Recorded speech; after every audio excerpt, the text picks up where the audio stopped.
happening, everybody? It's Sean with Reactions to the Classics, and today we got a Larry Norman Top 10, Part 2, brought to us by friend, longtime supporter, and patron channel, Osmond. Thank you, Osmond. Appreciate all you do. Appreciate all the patrons who make this thing go. We put up videos every single day. It takes a lot of man-hours, so we wouldn't be able to do it without them. If you'd like to consider supporting us in any way, check out the Patreon link below, the Patreon link on the end screen. We greatly appreciate it. Okay, I did a Larry Norman Part 1 Top 10 last month. It's just going to say Larry Norman Top 10. I'll link it below, but you can also search for it. When you're done with this video, you don't got to watch the first part to get the second part or anything, but I give this long intro. I mean, very long intro, because I was fascinated by Larry Norman. I didn't know anything about him. So I'm not going to give you that long intro again, don't worry, but I'll just give you just a little bit of background kind of as a refresher. But if you really want to know about him, watch that first video. But so Larry Norman was an American musician, singer, songwriter, record label owner. He owned a few, and record producer. He's considered to be one of the pioneers of Christian rock music, or the father of Christian rock music, depending on who you're looking at. He died in 2008. He was able to play a variety of instruments, but he never learned how to read or write music. He has a little bit in common with McCartney and Lennon there. In 2008, Christian rock historian John J. Thompson wrote, this is after Larry had passed, he said, quote, "It is certainly no overstatement to say that Larry Norman is to Christian music what John Lennon is to rock and roll, or Bob Dylan is to folk music." Thompson credited Norman for his impact on the genre as a musician, a producer, and a businessman. He was also an early influencer of U2. When Bono went to this Christian music summit in Nashville in 2002, he specifically asked where Larry Norman was. And upon Larry Norman's death, Bono sent flowers to his funeral with the note, quote, "Eternal singer, still eternal, Bono." And Pixies frontman Black Francis said this about Larry. He said he was his total idol as a teenager, whom he attempted to imitate. He did some cover songs of his over the years and recorded a duet with him. Over 300 different artists have covered songs by Larry. And Larry had some great accolades as well. In 1973, he was one of 3 named as the best new male artist of the year by Cashbox, which is very similar to Billboard back then. Not Christian artists, just artists, period. He was one of the 3 best new male artists. 2001, he was inducted in the Gospel Hall of Fame. In 2013, one of his albums, Only This Visiting Planet, was one of 25 recordings inducted for 2013 into the Library of Congress National Recording Registry that preserves these, right? And they said the reason why they did this one, they called this album the key work in the early history of Christian rock, describing Larry as one who commented on the world as he saw it from his position as a passionate, idiosyncratic outsider to mainstream churches, because he didn't really get along with mainstream churches or mainstream Christian music, and I can agree with both of those things. And his tombstone reads, Larry Norman, evangelist without portfolio, 1947 to 2008, bloodstained Israelite. I just thought all this stuff was great, so I tried to pick out the highlights out of the long bio I did from him in the other one. So the music is not going to be in this video, but it will be to Vimeo, but link below. We'll get started here just a little. If you've never watched one of these, I am a Christian. Osmond's a Christian who put this list together. So I view all these things through a Christian lens. All right, let's jump into song number 10 on Larry Norman Top 10, Part 2. And we have 666. So you guys, if you're, 666. From In Another Land album in 1976, Osmond says this is an eerie ballad about a subject not many Christian musicians touch on in their lyrics, namely the Antichrist and the Great Tribulation. So I'm not going to have a lot of research on these songs. Osmond sent a little write-up on all of them, thankfully, because when I went to research them all, there's really nothing out there. So I'll have the lyrics as always. Thanks again, Osmond. 666. Obviously, in these songs, the lyrics are of utmost importance. That's kind of the idea of it. But arrangement-wise, musicianship-wise, there's a little bit of country tinge in here, as you can hear. But I just thought that was interesting. But he's talking about the lie of the Antichrist, right? In the midst of the war, he offered us peace. He came like a lover from out of the east, with the face of an angel and the heart of a beast. His intentions were 666. So the Bible doesn't tell you that the devil's going to come and you're going to recognize him as going to be this awful creature. No, he's going to come in disguise, right? And you've got to figure that out. And we'll go into the whole book of Revelation. But that's basically what he's talking about. With gold in his hand, he bought off the priests and propositioned the land and all this stuff. But then he gets to, we served at his table and slept on the floor, but he starved us and beat us and nailed us to the door. Well, I'm ready to die. I can't take anymore. I'm sick of his lies and his tricks. So he brings you in. And then once he has you in, you're trapped. And then that's when you get all of the horrible stuff that happens to you. So I won't get into the big, long theological discussion, but I could if you want to. Next up at number 9, we got I Don't Believe in Miracles from Upon This Rock in 1969. Osmond says from his first album, this song tells the story how an atheist, not believing in miracles, is changed through meeting Jesus. I Don't Believe in Miracles, of course, from 1969, his debut album, and it has some of that softness to it, but then it also has kind of some of that cool instrumentation that kind of reminds you of the late 60s or early 70s. And it's what Osmond said. He didn't believe in miracles and he encounters Jesus. And I think the verse that's the most important, I don't believe in miracles. I've been around enough. I've seen enough. The only way to get along, you must be strong. You must be tough. Life is one big bluff. No matter how tough somebody seems or like they got it all together.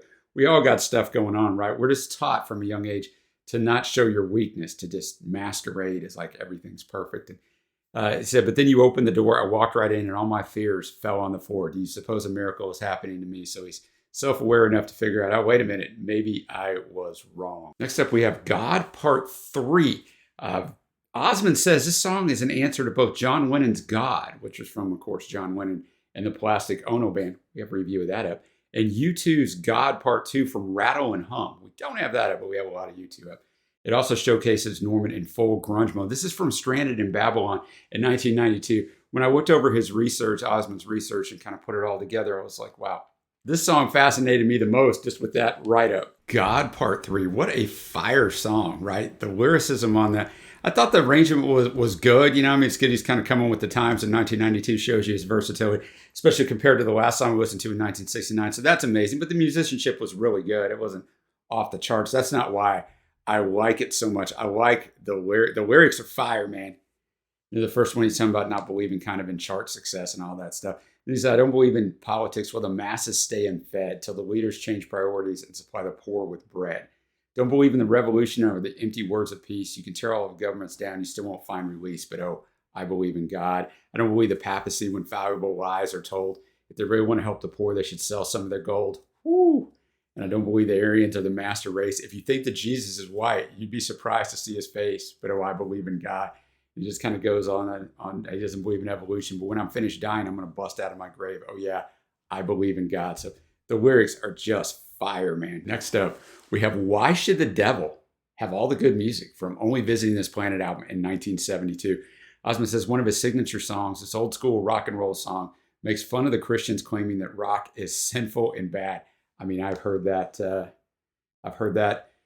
for so long in my walk as a Christian. I know many people I know kind of bought into that for a while and then came back to rock music. Like, it's just like, yeah, that's whatever. There's also a biography that came out several years ago with this title on Larry Norman. Why should the devil have all the good music? I will tell you what, Larry Norman is a musician. Just think of these last few tracks, right? Something that's got a little late 60s flair. Then we get some grunge and harder rock flair. Now this is a total late 50s rockabilly song, right? Little Richard could have been playing the piano on it. Gets a little spoken word in there, sort of, kind of gets a little speak singing in there. I mean, in one part, it's great, man. I know what's right. I know what's wrong. I don't confuse him. All I'm really trying to say is, why should the devil have all the good music? I feel good every day because Jesus is a rock and he rolled my blues away. They said to cut my hair. They're driving me insane. Sometimes people don't understand what a good boy is doing in a rock and roll band. There's nothing wrong with playing blues licks, but if you got a reason, tell me to my face, why should the devil have all the good music? So he said, I ain't knocking, this is where he does a little speaking. I ain't knocking the hymns. Just give me a song that has a beat. I ain't knocking the hymns. Just give me a song that moves my feet. I don't like none of those funeral marches. I ain't dead yet. Now, when I was a younger Christian, and I became a Christian at 29, I wasn't into the hymns. I definitely like them now as I'm older. I kind of get it. Just because the state of Christian music, modern Christian music for me is a sad state because most of it's a money grab. Not all of it, most of it is. And so I feel like it's a manipulation a little bit. So at least I know with the hymns, it's not. But I get totally what Larry is saying here. Obviously, I listen to a lot of rock and roll music. I don't see anything wrong with it. I listen to a lot of rock and roll music for people who are not Christians. I don't see one thing wrong with it. I think that's a lie that you have to give up this and that. And maybe I'll get to heaven someday and Jesus will be like, you were wrong, man. But I don't believe that to be the case. Next up, we have Messiah. It's live from the Stop This Flight album in 1985. Osmond says recorded at the Dallas Brooks Hall in Melbourne, Australia on June 15, 1984. The song's about Armageddon and the second coming of Christ and became a later-year fan favorite at his concerts. Messiah, just an excellent song. Instrumentally, also an excellent song. The drumming on that and the guitar work was fantastic. The live version, you get a lot more punch there. So this is a much punchier song arrangement-wise. So I really did enjoy that, and almost a infectious chorus of just the Messiah.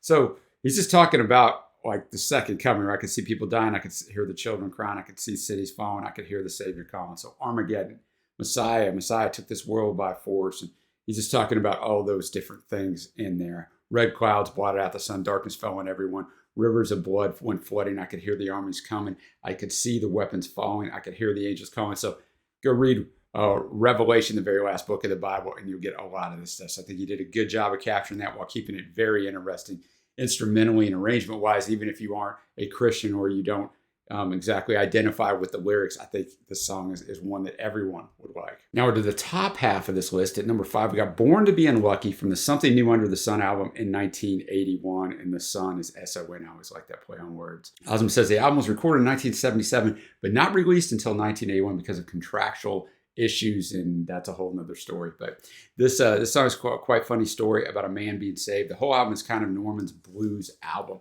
All right, Born to Be Unlucky. I mean, I'm gonna be a broken record, so to speak. Like his ability to be able to do diverse things is just fantastic, man. And the blues influence on here, the harmonica and lead guitar, and that one little like instrumental break, but he's basically just tells you the story. He was born about 18 years, so he's 18 in a little wooden shack on the wrong side of the tracks. He never knew his father, never had a home. Later on, his mom throws him out when he's 7. They said, I'm good for nothing. No one treats me kind. I don't care because pretty soon I'm going to leave this world behind. And the whole course, I was born to be unlucky from my shoulders to my shoes, and I guess I'm stuck with my unlucky blues. Then he jumped into a river to try to put myself away. He's trying to kill himself. A man jumped in and saved me. Spoiled a perfect day. He dragged me to the river's edge. He said he knew I had a need. Then he pulled out a soggy Bible, and the man began to read. Well, he told me things I did not know. I'm glad I did not die because he told me God's my father, and my real home is in the sky. He said I'd done a very foolish thing to try to drown myself and die, and I told him I was glad he happened to be passing by. He said God would forgive me, so I repented of my sin.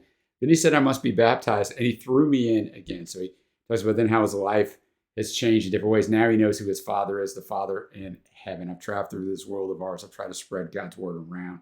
So he said, I was born to be unlucky. I knowed it from my shoulders to my shoes, but I came unstuck from my own blues. Yeah, ow, and maybe you can too, all right? And this is just the beginning.